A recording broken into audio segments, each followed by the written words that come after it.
কথা বলতাম। তো বল, অনুমতির কি আছে? আজকে খাটে ঘুমা, আমার কোনো সমস্যা হবে না। কেন, চর খাওয়ার জন্য নাকি? দেখ, এগুলোর জন্য সরি, তুই খাটে ঘুমা, আমার সমস্যা হবে না। দরকার নেই, তুই ঘুমা।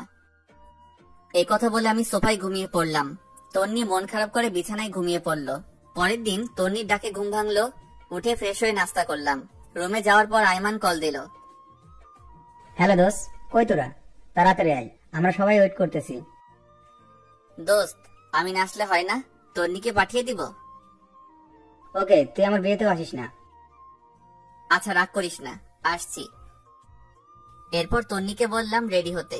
দুজনে রেডি হয়ে মার্কেটের উদ্দেশ্যে রওনা দিলাম। একটু পর মার্কেটে চলে আসলাম। কি রে হারামি, এত দেরি কেন? আরে বলিস না, তন্নি আটা ময়দা মাখতে দেরি করে ফেলেছে। তন্নি রেগে লাল হয়ে বলল, কি, আমি আটা ময়দা মাখি?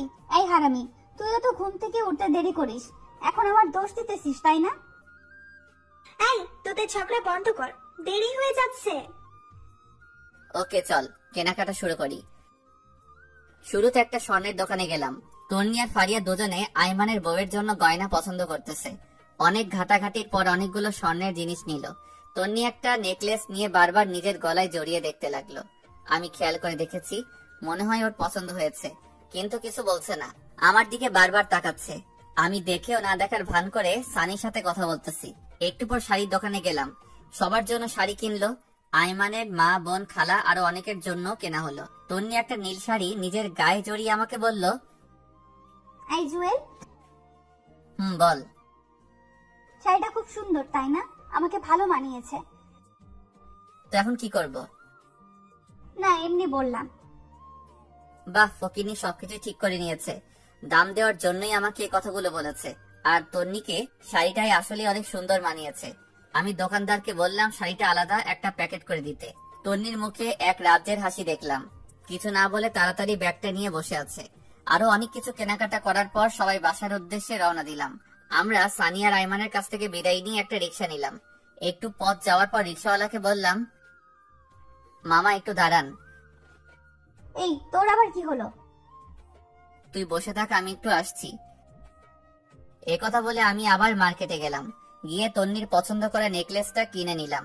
দাম বেশি হওয়ায় ক্যাশ টাকা দিতে পারিনি। ওর বিকাশ নাম্বার নিয়ে একটা কলিগকে বলে টাকা পাঠিয়ে দিলাম। একটু পর রিক্সায় আসলাম। কিরে, কোথায় গিয়েছিলি? সেটা তো না জানলেও চলবে। এই মামা চলেন। বাসার সামনে এসে আমি তন্নিকে উপরে পাঠিয়ে দিলাম। রিক্সা ভাড়া দিয়ে আমি উপরে আসলাম। দেখলাম তন্নি রুমে নেই, মনে হয় ওয়াশরুমে গেছে। আমি নেকলেসটা ওর ড্রয়ারে রেখে দিয়েছি। তন্নি ওয়াশরুম থেকে বের হলো, খুব হাসি খুশি লাগছে। তারপর নিচে গিয়ে খাওয়া দাওয়া করে আগের দিনের মতো সোফায় শুয়ে পড়লাম। তন্নি কিছু বলতে গিয়ে বলেনি। পরের দিন আইমানের বিয়ে, সকাল থেকে শুধু কল দিচ্ছে। আমি ঘুম থেকে উঠে দেখি তন্নি মায়ের সাথে রান্নাঘরে কাজ করছে। কিছু না বলে ফ্রেশ হতে চলে গেলাম। একটু পর নাস্তা করে রেডি হয়ে তন্নিকে বললাম তাড়াতাড়ি রেডি হতে, আমরা বিয়েতে যাব, আর অনেক কাজ আছে। তন্নি হ্যাঁ সূচক ইশারা দিয়ে রেডি হতে চলে গেল। আমি বাইরে গিয়ে দাঁড়িয়ে আছি। একটু পর তন্নি রেডি হয়ে আসলো। আমি তো দেখে আবার ক্রাশ খাইলাম। কালকের সে শাড়িটা পরেছে, আবার গলায় নেকলেসটাও পরেছে, পায়ে হাই হিল, হালকা লিপস্টিক। উপস, মাথা নষ্ট করে দিচ্ছে। আমি হা করে তাকিয়ে আছি। একটু পর বুঝলাম কেউ একজন আমাকে ধাক্কা দিচ্ছে। কিরে, অমন হা করে কি দেখছিস? মনে হয় আগে কোনোদিন আমাকে দেখিসনি। দেখেছি, তবে আজকে একটু অন্যরকম লাগছে। তন্নি লজ্জায় লাল হয়ে যায়, দেখতে আরো বেশি কিউট লাগছে। তারপর একটা রিক্সা নিয়ে রওনা দিলাম। তন্নি আমার বাম হাতটা চেপে রেখেছে। একটু পর বলল, ধন্যবাদ। হঠাৎ ধন্যবাদ? এই যে আমার পছন্দের নেকলেসটা নিলি তাই। এখানে ধন্যবাদ দেওয়ার কিছু নাই। তুই কি কালকে দোকানে আমাকে খেয়াল করেছিস? একটু একটু। কথা বলতে বলতে আমরা আবার মার্কেটে যাই। বিয়ের জন্য একটা গিফট নিলাম। এরপর আইমানদের বাসায় চলে গেলাম। সারাদিন খাওয়া দাওয়া আর মেহমান নিয়ে বিজি ছিলাম সবাই। সন্ধ্যার পর আইমান এসে আমাকে বলল, দোস্ত, একটা কাজ করতে হবে। কি কাজ? দোস্ত, তুই আর তন্নি আমার বাসার ঘরটা সাজিয়ে দে। কিন্তু? কোনো কিন্তু নয়, প্লিজ দোস্ত, না করিস না। সানিকে বাবার সাথে বাজারে পাঠাইছি, আর ফারিয়া মিলির সাথে আছে। আচ্ছা ঠিক আছে। এখানে ফুল আর সব জিনিস আছে। বাবা থাকলে বাবাই তোকে বলতো, আর আমার তো একটু লজ্জা লাগছে, তাই কাউকে বলতেছি না। হইছে, আর লজ্জা পেতে হবে না, যা আমি দেখতেছি। এরপর তন্নিকে খুঁজতে লাগলাম, দেখলাম নতুন বউয়ের সাথে সেলফি তুলছে। সারাদিনে কয়েক হাজার সেলফি তুলেছে, তাও মন ভরেনি। আমি ইশারা দিয়ে ডেকে নিলাম। তারপর এসে বলে, বল কেন ডেকেছিস? আরে বাসর ঘর সাজাতে হবে, এখানে নাকি কেউ পারে না। আরে কি বলিস, এখনো সাজাইনি। সাজালে কি তোকে ডাকতাম? আচ্ছা ঠিক আছে চল। এরপর তন্নি আর আমি বাসর ঘর সাজাতে লাগলাম। সাজানো প্রায় শেষ। এই সময় তন্নি বলে, জানিস বাসর ঘর নিয়ে আমার অনেক স্বপ্ন ছিল। তাই নাকি? জানিস আমি কি কি কল্পনা করেছি বাসর ঘর নিয়ে? কি কি?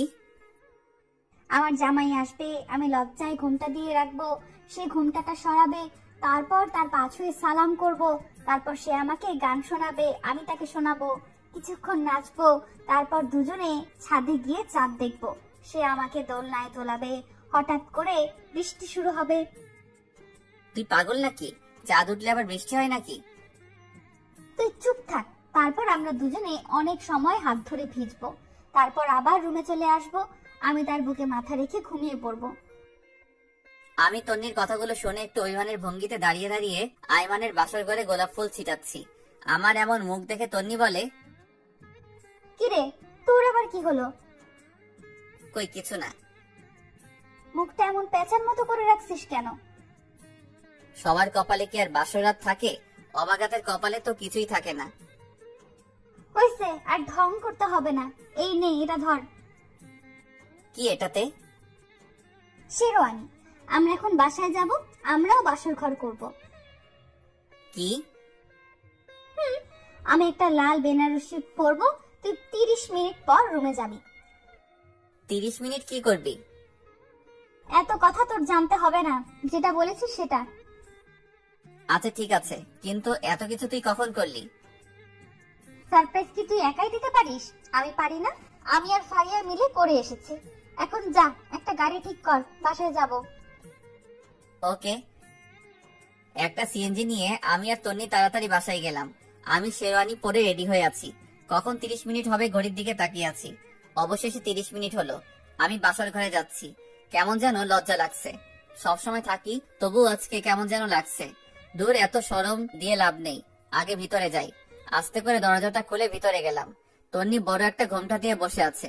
আমি গিয়ে ঘোমটা উঠালাম।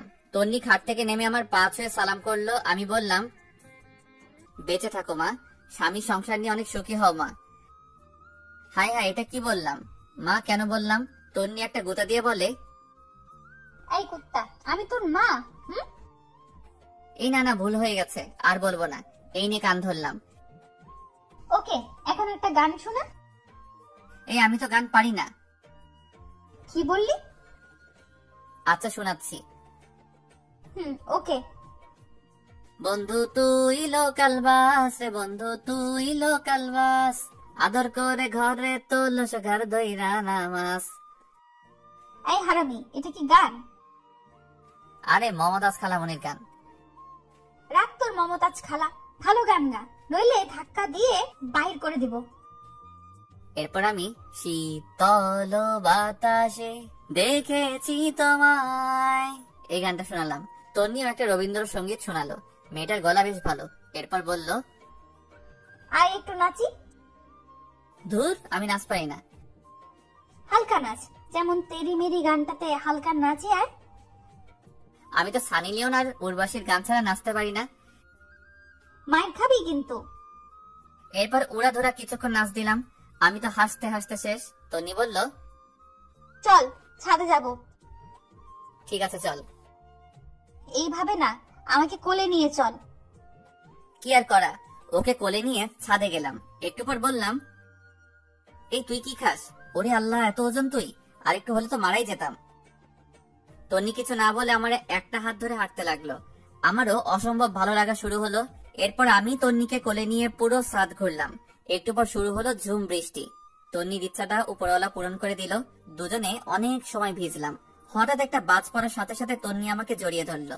এভাবে কিছুক্ষণ চলার পর দুজনে নিচে চলে আসলাম। তন্নি ভেজা কাপড় চেঞ্জ করে আসলো, আমিও আসলাম। একটু পর বললাম, এই শোন, আমরা ফ্রেন্ড ছিলাম ঠিক আছে, কিন্তু এখন তো স্বামী স্ত্রী হয়ে গেছি। এখন আর তুই করে বলবো না, তুমি করে বলবো। ধুর না, আমি তুই করেই বলবো। কিন্তু কেন? আচ্ছা ঠিক আছে, সবার সামনে তুমি করে বলবো আর এমনিতে তুই করে বলবো। আচ্ছা ঠিক আছে। আচ্ছা শোন, আমার না অনেক ইচ্ছা আমার টুইন বেবি হবে। তাই নাকি? তাহলে তো আমাকে ডাবল কষ্ট করতে হবে। কেন? একটা ছেলের জন্য যে কষ্ট করতে হবে, দুজনের জন্য তো ডাবল কষ্ট করতে হবে, তাই না? এই, তোর মতলব কিন্তু আমি বুঝে গেছি। তাই নাকি? তাহলে তো ভালো। এই খবরদার কাছে আসবি না। আসলে কি হবে শুনি? আমি আস্তে আস্তে আগাতে লাগলাম আর তন্নি পিছাতে লাগলো। পিছাতে পিছাতে একসময় খাটের উপর গিয়ে পড়ে যায়। তন্নি লজ্জায় লাল হয়ে যায়, একটা কাপড় দিয়ে মুখ ঢেকে ফেলে। আমি কাপড়টা সরিয়ে ওর মিষ্টি মাখা ঠোঁটে আস্তে করে আমার ঠোঁট বসাই দিলাম। তারপর দুজনে হারিয়ে গেলাম অজানা এক রাজ্যে। থামেন, অনেক কিছু দেখে ফেলেছেন, এবার আমাদের একটু একা থাকতে দেন। প্রতিদিন ভালোবাসার নতুন নতুন গল্প পেতে চ্যানেলটি সাবস্ক্রাইব করে পাশে থাকা বেল বাটনে ক্লিক